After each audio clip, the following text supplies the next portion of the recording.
Čo je najvyššie ja? Najvyššie ja je Boh, stvoriteľ. Čo je Boh? Akože rozvíjajme to. Rozvíjajme. Tvoja predstava ma zaujíma. Toto je, rozmýšľam ináč, že toto bude jedna otázka, ktorú sa budem pýtať, že každého, kto sa príde. Dobre, tak keď sa bavíme o Bohu ako stvoriteľovi, tak vždy môžeme ísť do vyšších alebo hlbších úrovní. Lebo keď máme na tróne Boha ego, a čo veľa ľudí má, tak aj vlastne svet vyzerá, že materiálny, všetko je materiálne, nič, žiaden priestor pre spontánnosť, pre zázraky, nič vlastne. Ale keď si predstavíme, že to ego bolo nejako vytvorené nejakými silami, tak vlastne tam ten prvý Boh, ktorý je nad egom, je vlastne to, čo ja nazývam človek. Človek je realizovaná bytosť, lebo vlastne človek je ten, ktorý stojí na čele veku. Čiže na čele vekov stojí človek. Čiže človek, on má ten potenciál, ktorý zvieratko nemá. Hej, že zvieratko má obmedzený potenciál, nevie vytvoriť také úžasné veci a nevie ten vek tak prebudovať, ako ho vie človek. Dobre, a preto my máme ako týchto človekov, ako týchto bohov znázornených Ježiša Krista, Budhu, alebo Šivu, alebo Višnu, alebo rôznych, ja neviem, egyptských bohov. Avatarov, ktorých znázorňujeme ako ľudské bytosti. Lenže ja si ich predstavujem ako sily. Že to sú bohovia, že to sú sily, ktoré tvarovali v podstate tento vesmír. To sú stvoriteľské sily. Wow. No. Čiže ak je život a v tom živote musí prebiehať nejaký, dajme tomu, že pohyb, ktorý spustil nejaký proces, že vlastne prešla vôbec nejaká evolúcia, že dneska tu sedíme a skrz nás niečo, že vôbec my dva, prečo máme tú potrebu o týchto veciach rozprávať? Áno. Je to hnané silami. Nejakými. A my sme kanálmi týchto síl. Tie sily skrze nás prúdia. OK. A my skrze vlastnú nadobudnutú skúsenosť, skrze slova, ktoré máme osvojené, vyjadrujeme to, čo sami zažívame.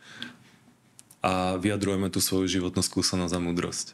A moja teória je, že vyjadrujeme to preto, lebo sa snažíme vlastne hnať celú nejakú evolúciu, lebo evolúcia je očividne nejaká prirodzený cieľ možno týchto síl. Alebo že trajektória možno. Evolúcia je pohyb. Neustále. Hej, neustály pohyb, áno. Všetko sa mení len opäť, že teraz sme ešte vo svete, ktorý je lineárny. Že všetko ide z minulosti do budúcnosti. Hej. Lenže existuje aj úroveň, kde nie je vlastne svet lineárny, ale kde je svet v podstate akoby mimo čas a priestor. Vieš, že kde sú... Najlepšie sa to dá vnímať skrze synchronicity. Že zažívame synchronicity. Že zrazu dve absolútne zdanlivé, nesúvisiace udalosti zistíme, že spolu súvisia. A presahujú celú moju bytosť. A ma šokujú tak, že... Hej. Ale skúsme si napríklad, otvorme si predstavivosť aj tak, že vlastne reinkarnácia, ona nefunguje len z minulosti do budúcnosti, ale aj z prítomnosti do minulosti. Že vlastne moja ďalšia inkarnácia môže byť do roku 10 000 pred našim letopočtom, lebo tam sú vhodné podmienky na môj konkrétny životný zámer, ktorý tam mám naplniť. Ale táto bytosť, ktorá tu sedí, ona to vníma ako minulý svet. Že ten minulý svet, vlastne to vyššie vedomie, ono vie vytvoriť akýkoľvek svet. Že môže vytvoriť aj svet, ktorý pre mňa je minulý. Rozumiem. Môže to byť pre niekoho ten svet hodný. Čiže v podstate akoby, že ja si predstavujem, že náš mozog je prepojený s lineárnym plynutím času, že niečo sa deje z minulosti do budúcnosti, ale čo v tomto svete je veľmi užitočné, že áno. Lebo my sa potrebujeme učiť na svojich chybách k tomu, aby sme tie chyby už v budúcnosti nemuseli robiť. A zároveň potrebujeme uchápať svoje životné lekcie k tomu, aby sme tie lekcie mohli spracovať. Ako keď chodíme do školy. Že idem do školy, dobre, vyštudujem si prvý ročník, čiže mám zvládnuté nejaké učivo.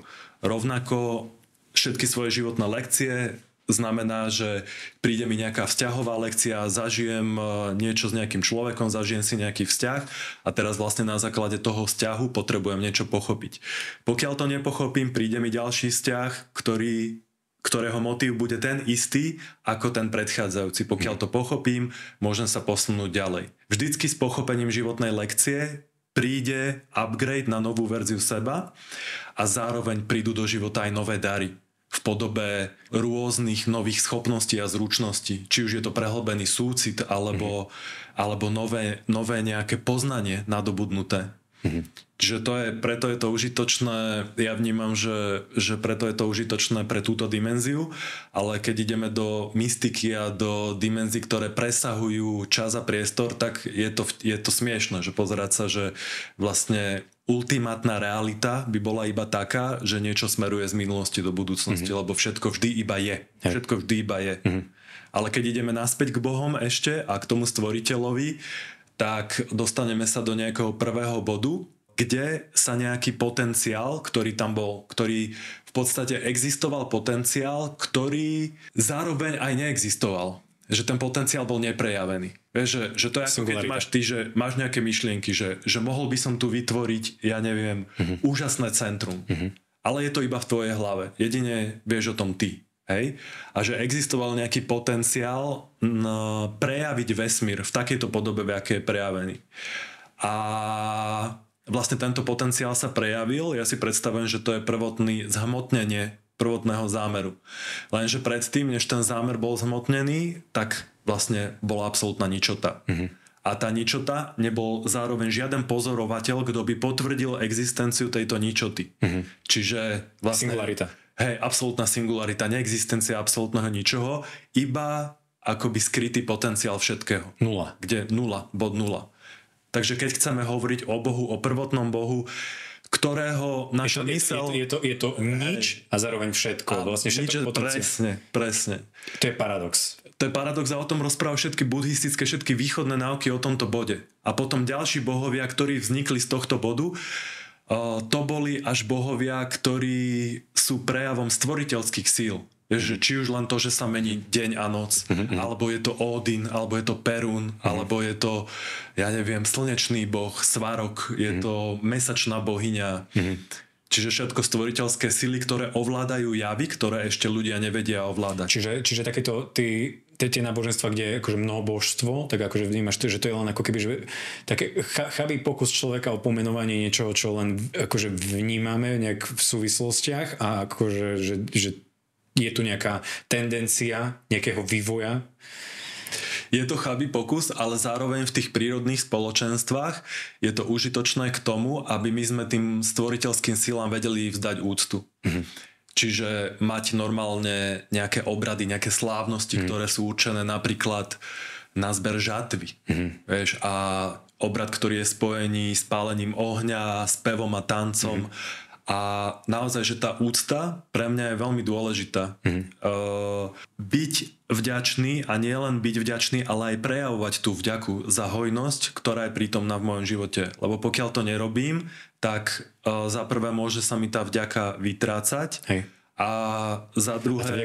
Tá vďaka je dôležitá vlastne, lebo to... No to je to nastavenie, tá sebaláska. Ak sme sa bavili, že si uvedomíš, že život je dar a že milujem ten život v sebe a to si treba pripomínať. Hej. Lebo ego ťa prevalcuje. Keď si to nepripomínaš, tak vidíš len všednosť. Vidíš len všednosť, jasné, vidíš len všednosť. A nie je tam to nadchnutie vlastne. Môže ťa posadnúť ego opäť. Môžeš začať mysleť iba na seba, že ty si Boh vlastne. Áno.